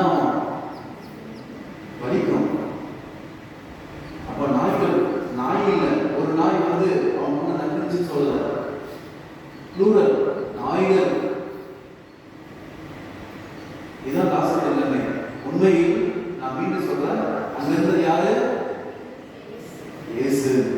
மத்திய நற்செய்தி 25ஆம் அதிகாரம் 31வது சொற்றொடர் நீங்க பார்த்தீங்கன்னா, நான் பசியாக இருந்தேன், நீங்கள் எனக்கு உண்ண கொடுக்கவில்லை, தாகமாக இருந்தேன், நீங்கள் எனக்கு குடிக்க கொடுக்கவில்லை, நான் ஆடையிட்டு இருந்தேன், நீங்கள் எனக்கு ஆடை அணிவிக்கவில்லை, நான் நோய்ச்சிருந்தேன், என்னை நீங்கள் கவனிக்கவில்லை, நான் சிறையில் இருந்தேன், என்னை நீங்கள் பார்க்க வரவில்லை. இதுதான் அந்த பணக்கார செஞ்ச. நம் கண் முன்பாக ஒரு ஏழை இருக்கின்றான், முடியாதவர்கள், அவனுக்கு உதவி செய்யறதுக்கு மனசு வரல. அப்ப நான் கொடுத்த செல்வத்தை உனக்கு மட்டுமே பயன்படுத்திக்கிறேன், அதனால அவனுக்கு பனிஷ்மெண்ட். சரிங்களா? அப்ப இவர் அதுக்கப்புறம் நம்ம இது உலகத்தில் நடந்தது. இது உலகம். இந்த நட்சத்திரம் ரெண்டு இருக்கு, ரெல்மு இருக்கு, ரெண்டு கதை இருக்கு. முதல்ல இந்த உலகத்தில் நடந்த கதை நான் சொன்னதை. இப்பொழுது அடுத்த உலகம் கடவுளுடைய இடத்தில் அவங்க போயிட்டாங்க. அந்த ஏழை இருந்தார், ஆனந்தூர் அவனை ஆபிரகாம் மடியில் கொண்டு போய் சேர்த்தார்கள். இதுதான் அடுத்த சாப்டருடைய என்ட்ரி. இறந்த உடனே அவங்க யார் தூக்கி போனாங்க? வானதூதர்கள். ஏசு எப்படி அதை சொல்லியிருக்காரு பார்த்தீங்களா? ஒரு ஏழை கண்டுகொள்ளாமப்பட முடியாத ஒரு நபர். அவர் யாரு? யாரும் நினையாத அம்மாக்கள். அவ்வளவுதான். நம்மளோட திருக்குறள் சொல்றேன், யாரும் நினையாத அம்மாக்கள் அப்படின்னு சொல்றியா? யாருமே யாராலும் உதவி செய்யப்படாத ஒரு மனிதர். அவரை யார் தூக்கி போறாங்க? அதாவது திக்கட்ஸ் அவர்களுக்கு பார்வையற்ற கண்களை திறக்கின்றார், பசித்திருப்போருக்கு கடவுள் உணவளிக்கின்றார், சிறைப்பட்டோர் விடுதலை அளிக்கின்றார், அனாதை பிள்ளைகளை கைப்பற்றில் ஆதரிக்கின்றார் சொல்றாங்க. ஆனால் பொல்லாத வழிமுறைகளை கவிழ்த்து விடுகின்றார். கடவுள் எல்லாருக்கும் உதவி செய்வார், ஆனால் இருந்தும் வைத்துக் கொண்டு உதவி செய்யாமல் இருக்கணும்னா கடவுள் கவிழ்த்துருவார், காலி பண்ணிடுவார் அப்படி சொல்றாங்க. அப்பொழுது அவர் ஆபிரகாம் மடியில் கொண்டு போய் சேர்க்கின்றார்கள். செல்வரும் இழந்தார், அவர் அடக்கம் செய்யப்பட்டார். சரிங்களா? இப்போ அடுத்து 3 பேர் வராங்க. அப்பொழுது லாசர் இருக்கின்றார். லாசர் எங்க இருக்காரு? விண்ணகத்தில் மோட்சத்துல ஆபிரகாம் மடியில் உட்கார்ந்து. இங்க செல்வர் எங்க இருக்காரு? பணக்காரர். நரகத்தில் இருந்தான். அவன் வந்து தூரமா பார்க்கறப்ப யார் இருந்தாங்க? லாசர் இருந்தான். அடடா, எங்க நான் பார்க்க மாட்டேங்கிறேன். எங்க பார்த்தது? வீட்டுக்கு முன்னாடி பார்க்குறது. அப்போ கண்டுபிடிச்சான், ஓ இவன் நம்ம வீட்டுக்கு முன்னாடி இருந்த பிச்சைக்காரன். இவன் மாதிரி எங்க உட்காந்துனா ஆபிரகாம் படிக்க வேண்டாம் சொல்லிட்டு ஆபிரகாம் கிட்ட உதவி கேட்கணும். இது அன்புக்குரியவர்களே, உயிர்த்தெழுதல் இறந்த பிறகு தான் இருக்கான். உயிர்த்தெழுதல் இருக்கின்றது என்பதை நாம் நம்பணும். இதுதான் அந்த கதையை சொல்றாங்க. நிறைய பேர் சொல்றாங்க, ஒரு வாழ்க்கை தானே, எப்போ சாப்பிடணும், சாப்பிடலாம், செத்தா இருக்கும் அப்படின்னு சொல்றாங்க. ஆனால் நாம் இந்த உலகத்தை கடந்து வாழ பிறந்தவர்கள். இந்த உலகம் வந்து சும்மா டெம்பரரியான ஒரு நேரம். ஆனால் இந்த உலகத்தை கடந்து இன்னொரு வாழ்வு இருக்கின்றது. மன்னகம் விண்ணகம். இந்த உலகம் அடுத்த உலகம், இக்கரை அக்கறை. அதான் பார்க்கணும். இந்த பணக்காரன் ஒரு வைத்தியக்காரன் முட்டாள். ஏனென்றால் இந்த விண்ணகம் மன்னகம் என்பதை அவன் புரியல. அது புரிஞ்சுதான்னு தெரியல, ஆனால் அவன் கண்டுக்கல, அதை கடைபிடிக்கல. நாம் கடவுளுடைய அருளால் தான் இந்த நிலைமையில் இருக்கிறது அவன் தெரியல. அவன் அதான் அவனுடைய பிரச்சனை. நான் எப்ப சொன்ன மாதிரி பணம் வைத்திருப்பது பிரச்சனை கிடையாது, பணத்தை பகிராமல் வைத்துக் கொடுப்பதுதான் பிரச்சனை. அப்ப அவன் கேட்கலாம், ஆபிரகாம் கிட்ட ரொம்ப கஷ்டமா இருக்குது, ரொம்ப ஹீட்டா இருக்குது, எனக்கு என்ன கொடுங்க, என்ன கேட்கலாம் பார்த்தீங்களா? லாசர் என்ன பண்ணுமா? எனக்கு இறங்கும். லாசர் தனது விரல் நுனியை தண்ணீரில் நினைத்து எனது நாவை குளிர செய்யாமல் அனுப்பும். ரொம்ப கேவலமான ரிக்வெஸ்ட். இது பாத்தீங்களா? தண்ணி வேணும் கேட்க பரவாயில்ல, ஒரு டம்ளர் தண்ணி வேணும் பரவாயில்ல, என்ன வேணுமா? விரல் நுனியை நினைத்து எவ்வளவு கொடுத்தோம்? விரல் நுனியை நினைத்து எனது நாவை குளிர செய்யும். நீயே நடக்கல, இதுல என்ன குளிர செய்யணும்? நாக்கை மட்டும் குளிர செய்யலாம், அப்படின்னா பரவாயில்லையா? இதுதான் நான்சென்ஸ். அப்போ என்ன சொல்றாரு? நாம் இந்த தீப்பிழம்பில் நான் மிகுந்த வேலையோட ரொம்ப கஷ்டமா இருக்குது. அப்போ அங்க யார் கஷ்டப்பட்டாங்க? அப்படி கண்டுக்கியா? லாசர் உங்க வீட்டுக்கு முன்னாடி நாய்கள் வந்து அவர் பொருட்களை நக்கி ஏதாவது சாப்பிட கொடுக்க சொல்லிட்டு லாசர் எதிர்பார்த்துட்டு இருந்தார். நீ குடுத்தியா? இல்ல. அப்ப அப்போ ஆபிரகாம் வந்து கொஞ்சம் ஆசையாக பேசுறாரு. ஆபிரகாமே ஆசையாக பேசுறாரு. என்ன பேசுறாரு? விளக்கம் சொல்றாரு. நீ வந்து உன் வாழ்நாள் நன்மைகளை பெற்றால் அதே வேளையில் லாசரை நன்மைகளை அடைந்தார், அதை நினைத்துக் கொள். ஒன்றும் பேசாது. நான் நினைச்சு பார்க்கிறேன். இப்போது நீ எங்கே? அவன் நீ இங்கே ஆறுதல் பெறுகிறார், நீயும் மிகுந்த வேதனைப்படுகிறார். இங்க நீ கஷ்டப்பட்ட, அவன் சந்தோஷமா இருக்கான். நீ இங்க சந்தோஷமா இருந்த, அங்க போய் கஷ்டப்படுற. ஆனா அவன் பண்றான். நீ அவங்க என்ன சொல்றாங்க? நீ அங்க இருந்து வர முடியாது, இங்க இருந்தாங்க போக முடியாது. ஏன்னா பின்னாடி இருந்து மன்னங்க பைபாஸ் கொடுக்குதா? ஒண்ணுமே கிடையாது. ஒன்ஸ் நீ நல்லது போனீங்கன்னா உனக்கு தான். அதனால நடுவில் தான் சொல்லுவோம், உத்தரிக்க நிலைன்னு சொல்லுவாங்க. உத்தரிக்க நிலைக்கு செல்பவர்கள் கண்டிப்பா பண்ண மாட்டாங்க, நரகத்துக்கு போக மாட்டாங்க. அதனால நம்ம எதுக்கு கஷ்டப்படணும்? உத்தரிக்க கஷ்டத்துக்காக போறதுக்கு கஷ்டப்படணும். மோட்சத்துக்கு போறதுக்கு கஷ்டம் எங்க போனோம்? உத்தரிக்க சாப்பிட்டு. அதனால நம்ம அதுக்கு கஷ்டப்படணும் ஒரு பக்கம். இன்னொன்னு உத்தரிக்க சாப்பிட்டு ஜெபிக்கணும், முயற்சிக்கிறது. ஏனென்றால் உத்தரிக்கிற நிலை இருப்பவர்களுக்கு கண்டிப்பா நரகம் இல்லை. ஆனால் அவங்க எப்பொழுது பாவங்களுக்கு விடுதலை பெறுவார்கள், மன்னிப்பு பெறுவார்கள், மன்னிப்பு பெற்று விண்ணகத்தில் செல்வார்கள் அவங்களே தெரியாது. ஆனால் உத்தரிக்கும் நிலை என்ன சொல்லுவாங்க? சர்ச் ஸ்ட்ரகிளிங், சர்ச் சஃபரிங் அப்படின்னு சொல்லுவாங்க. துன்புறும் திருவை. அந்த திருச்சபை என்னது? துன்புறும் திருச்சபை. விண்ணகத்துக்கு பேரு வெற்றி பெற்ற திருச்சபை, நமக்கு போராடும் திருச்சபை. அதை நாம் மனசு வச்சுக்கணும். அப்படின்னா சொல்றாங்க. அப்புறம் சொல்லிடுறாரு. அதுக்கப்புறம் நடக்குது, அவன் திரும்பி ஆர்கி பண்றான். எங்க உட்காந்து? நரகத்தில் உட்காந்து ஆர்கி பண்றான். என்ன சொல்றான்? அப்படின்னாக்கா என்னுடைய சகோதர பத்தி நினைச்சு பாருங்க. எனக்கு 5 பிரதர்ஸ் இருக்காங்க. நீங்க என்ன பண்ணுங்க? ஆபிரகாமை அங்க அனுப்புங்க. அங்க அனுப்பி வைத்தியக்கார பசங்களா, இங்க பாரு நான் செத்துட்டேன், உங்க அண்ணா எங்க இருக்காரு? எங்க இருக்காரு? நரகத்தான். நீங்க எல்லாம் செத்துலாம் நான் பகிர்ந்து கொடுங்க, நல்லபடியா இருங்க அப்படின்னு யார் போய் சொல்லணுமா? யார் போய் சொல்லணும்? ஆபிரகாம் போய் சொல்லணுமா? இந்த பணக்காரங்க ஆர்டர் போடுறத ரொம்ப பின்னாடி பணம் ஆர்டர் போடுறாங்க.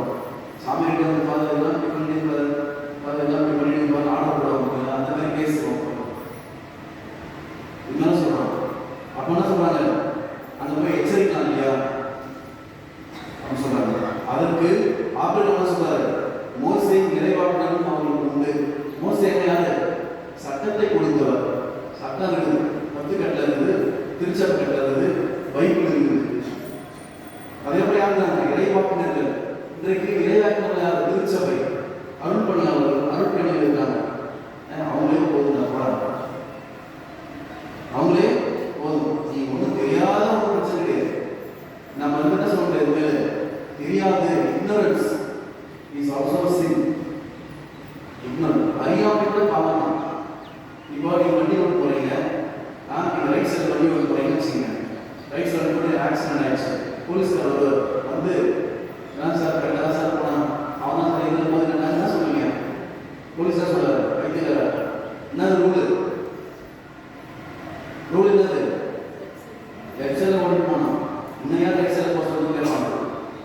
அப்போ இன்னும் சார் தெரியாது சார், சோத்துக்கை பக்கம் தெரியாம போட்டேன் சார், ஆனால் கரெக்டாக தான் வண்டி ஓட்டேன். ஆனால் எங்கே ஓட்டு போயிட்டேன்?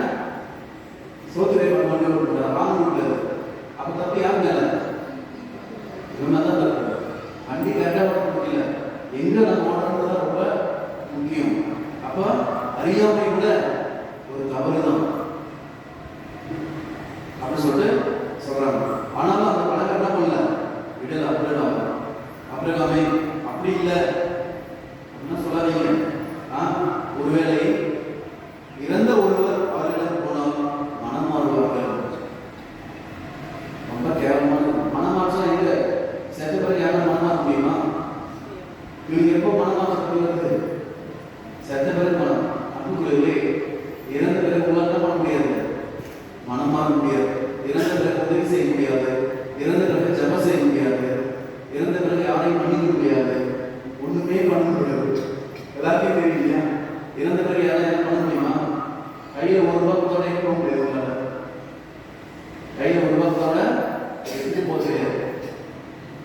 தான். அதனால அப்படியும் அவன் ரெக்வஸ்ட் பண்ணான். எந்த ஒரு போய் சொன்னாங்க எல்லாம் நம்புவாங்க சொன்னாங்க. அப்ப ஆண்டவர் என்ன சொல்றாரு? ஏய் அப்படிலாம் கிடையாது. அவர்கள் மோசேக்கு இறைவாக்கு செவிசாய்க்க வேண்டார். இறந்த ஒருவர் உயிர் தெரிந்தார்கள் போனாலும் என்ன பண்ண மாட்டாங்க, நம்ப மாட்டாங்க. நான் எங்க சந்தர் அப்படிங்கிறப்ப ஒரு ஒரு ஜோக் பண்ணுவோம். அது என்ன ஜோக் பார்த்தீங்கன்னா, ஃபாதர் இருக்கார், ஒரு ஃபாதர் இருக்காரு, மக்கள் இருக்காங்க. மக்கள்கிட்ட போயிட்டு நீங்க வந்து தவக்கால் போயிட்டு இயேசு மாதிரி நினைச்சிருக்காங்களா? இயேசு மாதிரி நினைப்பாங்க பார்க்குறீங்களா? அப்போ இயேசு என்ன பண்றாரு? இயேசு மாதிரி நடிக்கிற ஒரு ஆள் போயிட்டு இயேசு போய் அவரை தொட்டு, தம்பி அந்தன் சாமி நான் தான் இயேசு.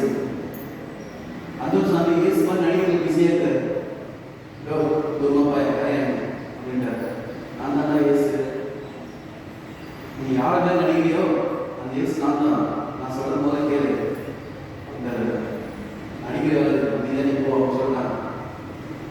அப்படி எல்லாருமே கேட்கிறாங்க.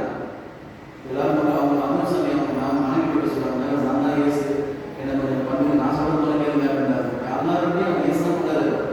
போய் பிச்சை எடுத்துட்டு ஃபாதர் கிட்ட வந்து கேட்கிறாரு, நான் தான் ஃபாதர் இயேசு அப்படின்னாரு. ஃபாதர் சொல்றாரு, திருச்சி ஆறாவது வந்து கல்வாரி அந்த சிறுவர் பாடல் வந்து நீ வரணும் போய் சொல்லி நம்பிடுறாரு. யாருமே என்ன பண்ணல, கண்டுக்கல. ஏசு திருப்பி அப்படின்னா நான் தான் ஏசு சொல்லி சீரியஸா சொன்னார். அப்ப என்ன பண்ணாங்க, மக்கள் பிடிச்சி அவர் இந்த மாதிரி ஒரு சிறுவில் அரைச்சி வீட்டுக்கு போய் அங்கே கிடையாது போய் எதுக்கு சும்மா நான் தான் ஏசு சொல்லிட்டு வீட்டுக்கு போய் எங்க வச்சாங்க, ஏசுவார் சிறுவில் போய் அரைஞ்சி வச்சாங்க. சும்மா டார்ச்சர் பண்ணிருக்கேன் சொல்றேன். நாமும் பல நேரங்களில் அப்படிதான் இருக்கும். பல நேரங்களில் அப்படிதான் இருக்கும். எனவே நாம் இன்று சிந்தித்து பார்க்கிறோம். நாம் அந்த லாசர் செய்த முதல் தவறு, செல்வந்தர் செய்த முதல் தவறு, அவரை கண்டுகொள்ளவில்லை, கண்டுகொள்ளாமல். எது கண்டுகல? தனக்கு இருக்கிற செல்வத்தை, பொருளை, பரவாயில்ல திறமைகளை, அழகை, மரியாதையை அவர் தேவைப்படுகின்ற லாசருக்கு கொஞ்சம் கொடுக்கவில்லை. இரண்டு இடம் தான் நமக்கு, ஒன்று மன்னகம், இன்னொன்று விண்ணகம். இந்த உலகம், அடுத்த உலகம். இந்த ரெண்டு எந்த உலகம் நாங்கள் செலக்ட் பண்றோம், தேர்ந்து கொள்கிறோம் என்பது நமக்கு முக்கியமானது. இரண்டாவதாக நாம் பகிர்வத ஒரு அடையாளம் என்ன பார்த்தீங்கன்னா, நமக்கு இருக்கின்ற அந்த நீதி தீர்ப்பு. நமக்கு இறப்பு பிறகு உயிர்ப்பு இருக்குது. உயிர்ப்பு இருக்கிறதுனா இது பொது தீர்வு இருக்கின்றது. நான் சொன்ன மாதிரி மத்தேயு 25ஆம் அதிகாரம் முழுக்க அதான் நம்ம சொல்லுறோம். ரெண்டு உண்மை சொல்லியிருக்காங்க. வானத்தோர் உடை சூழ அவர் என்ன பண்ணுவாங்க, மாநிலங்கள் வருவார். ஒரு 1000 வெள்ளாடுகளையும் செம்மறி ஆடுகள் தனித்தனியாக பிரித்து நிறுத்துவது போல என்ன பண்ணுவார், மாநிலங்கள் நிறுத்துவார். வலப்பக்கங்களை பார்த்து என் தந்தையின் ஆசை பெற்ற எல்லாரும் வாங்க, உங்களுக்காக இடம் ஏற்பாடு செய்யப்பட்டிருக்கிறது, ஏன்னா நான் பசியோடு இருந்தேன் அப்படின்னு சொல்லுவாங்க.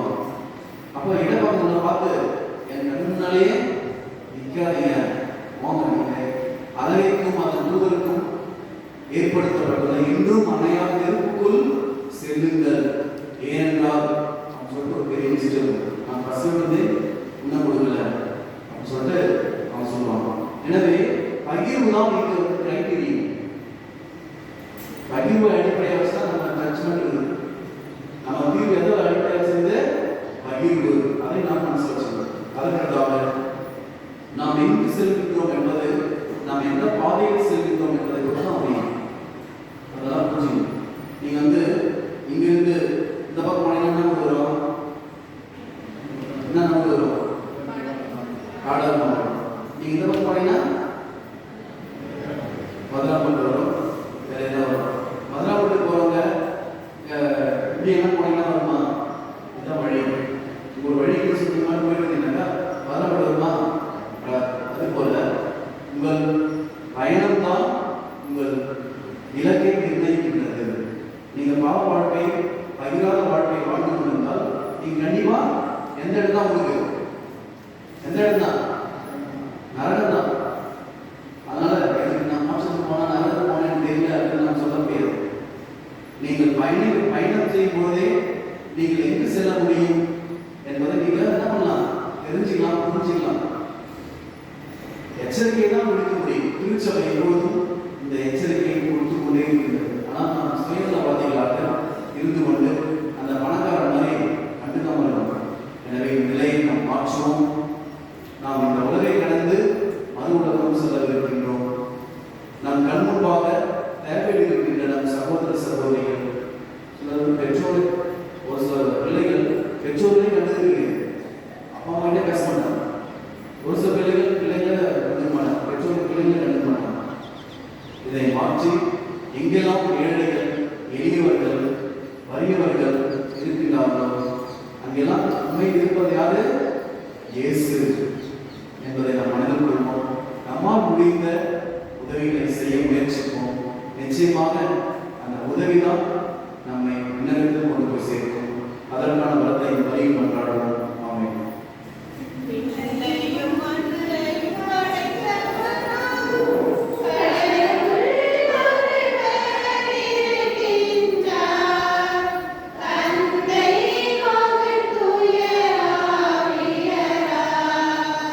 ஒன்றாய் வாழ்வோரை நம்புகிறேன். தூய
சிறப்பாக நமக்கு அருகில் இருப்பவர்கள் நம்மிடம் ஜெப உதவியை கேட்டுக்கொண்ட அனைவருக்காக நம்ம வாழ்வோம்.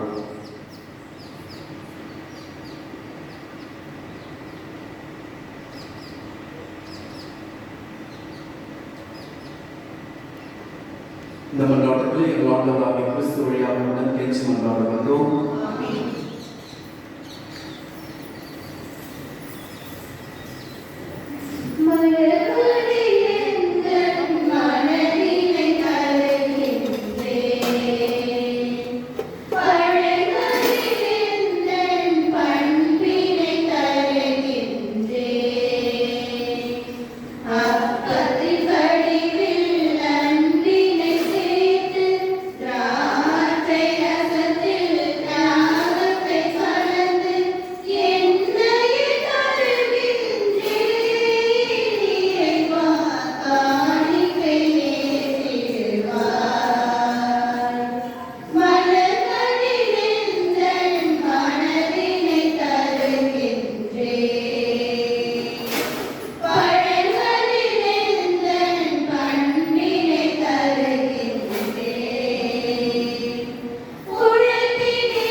அன்பு சகோதர சகோதரிகளே, என்னுடைய உங்களுடைய மாநிலவரை எல்லாம் வல்ல இறைவனாகிய தந்தைக்கு ஏற்றதாகபடி கொண்டாடுங்கள்.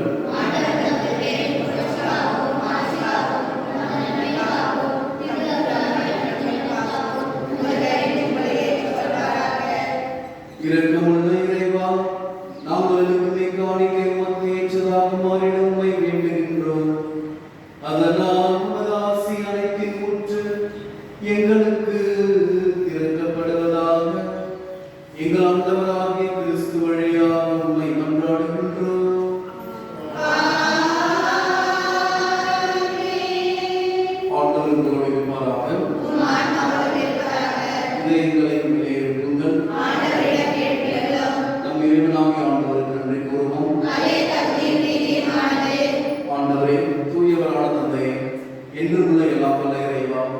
எங்கள் ஆண்டவராகிய கிறிஸ்து வழியாக என்னாலும் எவ்விடத்திலும் நாங்கள் உமக்கு நன்றி செலுத்துவது மெய்யாகவே தகுதியும் நீதியும் ஆகும்.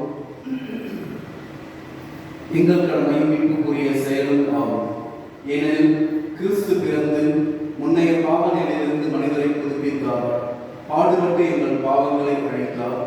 இறந்தோரிடமிருந்து உயிர்த்தெழுந்து நிலை வாழ்வுக்கு வழிவகுத்தார். தந்தை அவர் உம்மிடம் பின்னேறி வந்து விண்ணகத்தின் கதவுகளை திறந்து வைத்தார். ஆகவே வானதூதர் அணிகளோடு புனிதரின் பெரும் திரளோடு நாங்கள் சேர்ந்து உமக்கு புகழ்ச்சி பணி செய்து முடிவிட்டு சொல்வதாவது: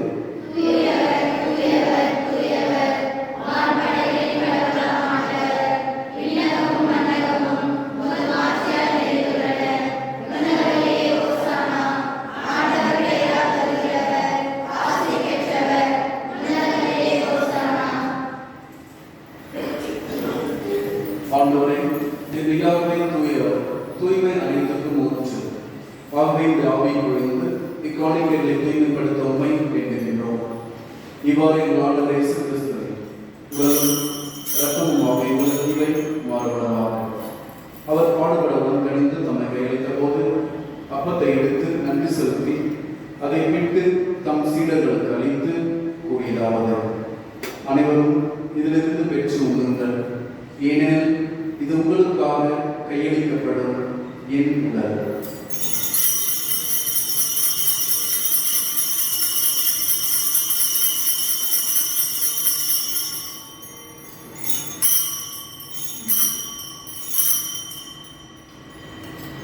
அவனவை இரவு விருந்தை அருந்திய கிண்ணத்தை எடுத்து மீண்டும் உமக்கு நன்றி கூறி தம் சீடர்களுக்கு அளித்து அவர் கூறியதாவது: அனைவரும் இதிலிருந்து பெற்று பருகுங்கள், ஏனெனில் இது புதிய நிலையான உடன்படிக்கைக்குரிய என் ரத்தத்தின் கிண்ணம். இது பாவ மன்னிப்புக்கென்று உங்களுக்காகவும் பலருக்காகவும் சிந்தப்படும். இதை என் நினைவாக செய்யுங்கள்.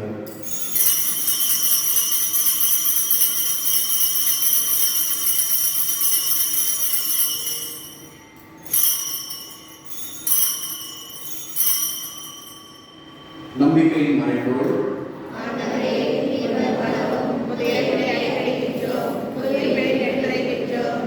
ஆகவே ஆண்டவரே, நாங்கள் கிறிஸ்துவின் இறப்பினையும் உயிர்ப்பினையும் நினைவு கூர்ந்து வாழ்வுதல் அப்பத்தை மீட்பறையும் கிண்ணத்தையும் நமக்கு கொடுக்கின்றோம். உம் திருமுடின்றும் அக்கூழியும் கூடிய தகுந்தவர்களை ஏற்றுக்கொண்டேன். எனவே நன்றி செலுத்துகின்றோம்.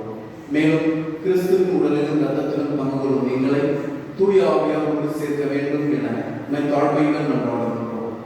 ஆண்டவரை, உலகிற்கும் பரவியிருக்கும் மது திரு அவையை நினைவு கூர்ந்தருடன் எங்கள் திருத்தந்தை லியோ, எங்கள் பேராயர் மேதகர் பிரான்சிஸ் கிரைஸ்ட், எல்லா திருநிலையினர் ஆகிய அனைவரோடும் மது திரு அவை அன்பில் நிறைவு பெறச் செய்கின்றனர்.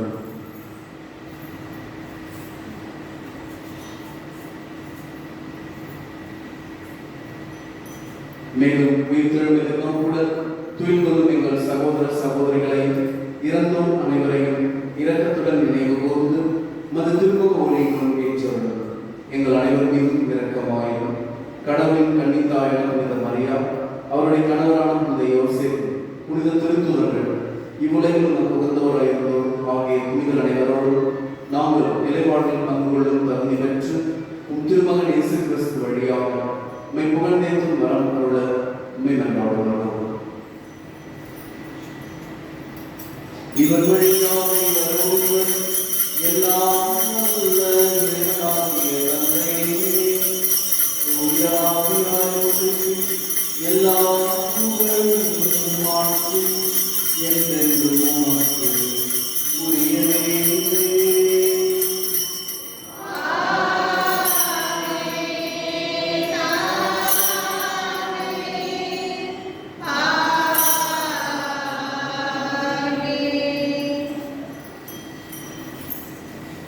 நம்முடன் வாழும் ஏழை எளியவர்கள், உதவி வேண்டுபவர்கள் அனைவரும் இயேசுவாக நம்முடன் வாழ்கின்றார்கள் என்பதை உணர்ந்து அவர்களுக்கு நம்மால் முடிந்த உதவிகளை செய்ய தேவையான மனதை பெற வேண்டும் என்று ஆண்டவரை நோக்குகின்றார்கள். பின்னுலக பிள்ளை தந்தையை முதலே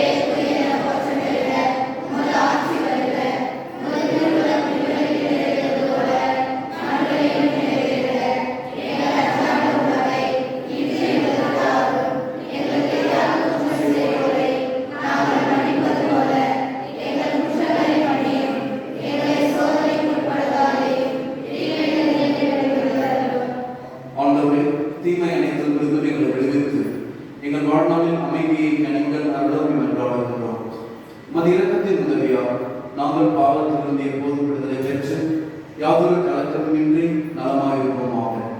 நாங்கள் எதிர்நோக்கி இருக்கும் பேரின்பத்துக்காகவும் என் மீட்பராக இயேசு கிறிஸ்துவின் வருகைக்காகவும் காத்திருக்கின்றோம். ஆண்டவரே இயேசு கிறிஸ்துவே, அமைதியை உங்களுக்கு விட்டுச் செல்கின்றேன், என் அமைதியை உங்களுக்கு அளிக்கின்றேன் என்று உன் திருத்துவர்களுக்கு நுழைந்தேன். எங்கள் பாவங்களை பாராமல் மது திருவகை நம்பிக்கையை கண்ணோக்கி மது திருவுலத்துக்கு ஏற்ப அதற்கு அமைதியை ஒற்றுமை அளித்து வருகிறார்கள். என்றென்றும் வாழ்ந்து ஆட்சி செய்கின்றவர் நீரே. ஆண்டவருடைய அமைதி உங்கள் அனைவரோடும் என்றும் இருப்பதாக. ஒருவருக்கொருவர் அமைதியை பெற்றுக் கொள்வோம்.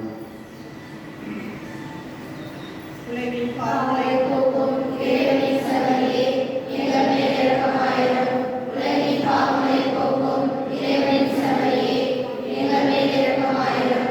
உலகின் பாவங்களை போக்கும் இறைவனின் சபையே, எங்களுக்கு அமைதி அளித்தருளும்.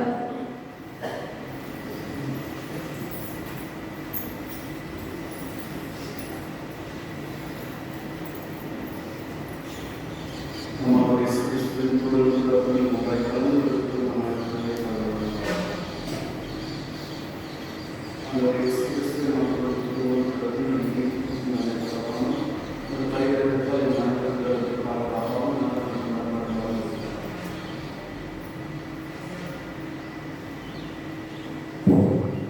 இதோ இறைவனின் செம்மறி, இதோ உலகின் பாவங்களை போக்குகின்றனர். ஏழைகள், எளியவர்கள், வறியவர்கள், அனாதைகள், விதவைகள் வழியில் நம்முடன் என்றும் வாழ்பவர், நமது உதவியை என்றும் கேட்டுக் கொண்டிருப்பவர். செம்மறியின் விருந்து கிடைக்க பெற்ற நாம் அனைவருமே பேர் பெற்றோர்.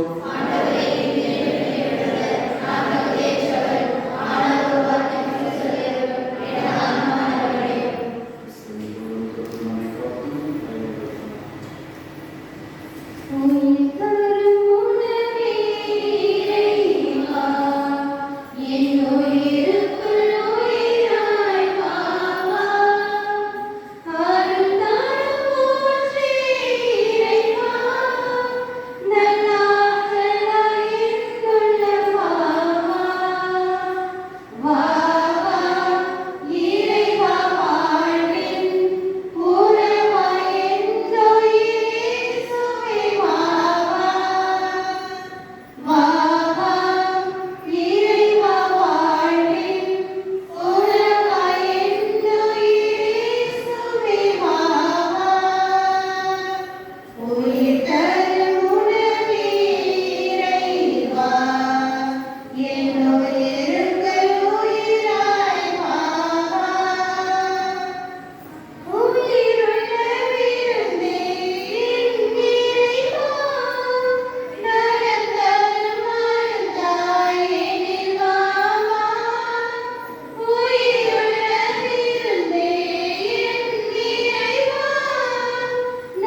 மன்றாடுவோமாக.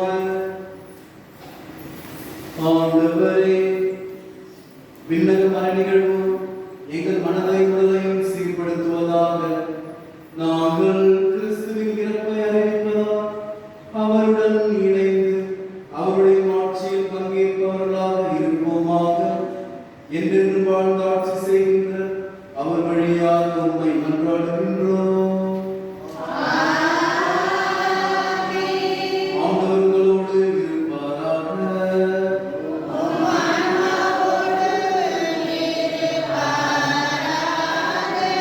எல்லாம் வல்ல இறைவன் தந்தை, மகன், தூய ஆவியார் நம் அனைவரையும் நிறைவாக ஆசீர்வதிப்பாராக. சென்று வாருங்கள், திருப்பலி நிறைவேற்று.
நமது அழைப்பை ஏற்று வருகிறதற்கும் அழைப்பை சுகநாயகம் அவர்களுக்கும் அவருடைய உடல் உத்தமத்திற்காகவும் அருட்சகோதரிகளுக்காகவும் அவர்கள் கருத்தில் எங்களுடைய வேண்டுகோள் எங்கள் தந்தையின் பெயர் தொழில் போன்று பெருப்பது ஆட்சி வருக. உமது திருவிழம் விண்ணுலகில் நிறைவேறுவது போல மண்ணுலகிலும் நிறைவேறுக.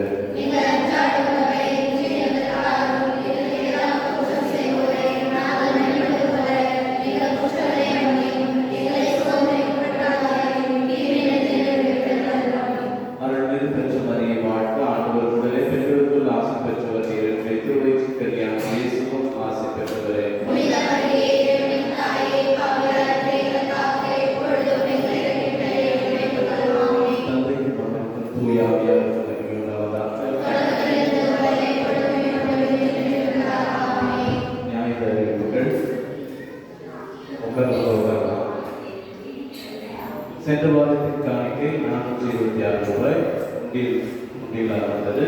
வத்தி வைத்தது 260 ரூபாய். நினைவு நாள் நன்கொடை திசை முட்டவர்கள் நினைவு நாள் நன்கொடையில் 500 ரூபாய் நன்கொடை கொடுத்தார். உங்களுக்கு நன்றி. மேலும் மறைக்குழி வகுப்பு இன்று இந்த வாரத்திலும் துவங்குகிறோம். திருப்பலி முடிந்தவுடன இதை பிள்ளைங்க முக்கியமாக கருத்தில் வைக்கணும். என்னன்னா இது ஒவ்வொரு வாரமும் உங்களுக்கு அட்மிட் சேர்த்துக்கணும். ஏன்னா இது ஒவ்வொரு நீங்கள் புதுநன்மை சீட்டு, ஞானஸ்தான சீட்டு எல்லாத்துக்கும் நீங்கள் பாதுகாப்பு போகும் பொழுது முதல் கேள்வி பிள்ளைங்க கோயிலுக்கு வராங்களா அதான் கேட்குறாரு. இது பங்கு தந்தையின் அறிவுறுத்தல் பேருக்கு உங்கள்கிட்ட தெரிவிக்கிறேன். இதை கவனமாக கேட்டு பிள்ளைங்க எல்லாம் ஆலயத்துக்கு ஒரு 20 நிமிஷம், அரை மணி நேரம் பூசை முடிஞ்ச உடனே இந்த மறைக்கல் கூட கலந்து கொள்ளுமாறு ஆலயத்துக்கு வந்து கலந்து கொள்ளுமாறு கேட்டுக்கொள்ளப்படுகிறீர்கள். மேலும் மரியம் சேனை உள்ள குழுக்கள் உள்ள அனைவருக்கும் ஒரு வேண்டுகோள். நீங்கள் உங்களுக்குள்ள ஒரு 3 பேர் 4 பேர் பிரித்து கொண்டு உங்களுடைய இந்த ஆலயத்தை தூய்மையாக படுத்துமாறு அன்போடு கேட்டுக்கொள்கிறோம். ஏன்னா ஒருத்தர் 2 பேர் பண்ண முடியாது. 4 பேர் 4 பேராக ஒவ்வொரு வாரம் பிரித்து நீங்கள் சனிக்கிழமை மாலையில் வந்து தயவு செய்து பெருக்கி க்ளீன் பண்ணுமாறு சுத்தம் செய்யுமாறு கேட்டுக்கொள்ளப்படுகிறீர்கள். வேண்டுகோளாக கேட்டுக்கொள்ளப்படுகிறது. குடும்ப புத்தகம் வாங்காதவங்க தயவு செய்து குடும்ப புத்தகம் வாங்கிங்க. குடும்ப புத்தகம் இல்லாதவங்க தங்களுடைய குடும்ப பெயர், பிறந்த தேதி எல்லாத்தையும் எழுதி குடும்ப புத்தகம் வாங்கிக் கொள்ளலாம். வருகின்ற முதல் சனியன்று புனித சவேரியார் அன்பியும், முதல் சனி திருப்பலி திருப்பவனை சிறப்பிப்போர் புனித சவேரியார் அன்பியும். பரிசுத்த பாப்பரச கத்திரியாகவும் பங்குரின் கத்திரியாகவும் விண்ணுலகில் தந்தையின் பெயரை தொழில் போற்று பெருகுவது ஆட்சி வருது. உமது திருமணம் விண்ணுலகில் நிறைவேறுவது போல மண்ணுலகில் நிறைவேறுக.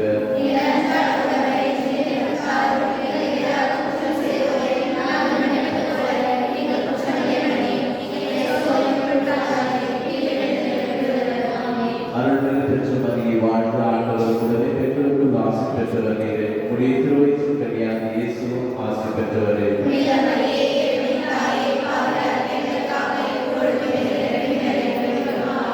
தந்தைக்கு மகனுக்கு தூய ஆவியார்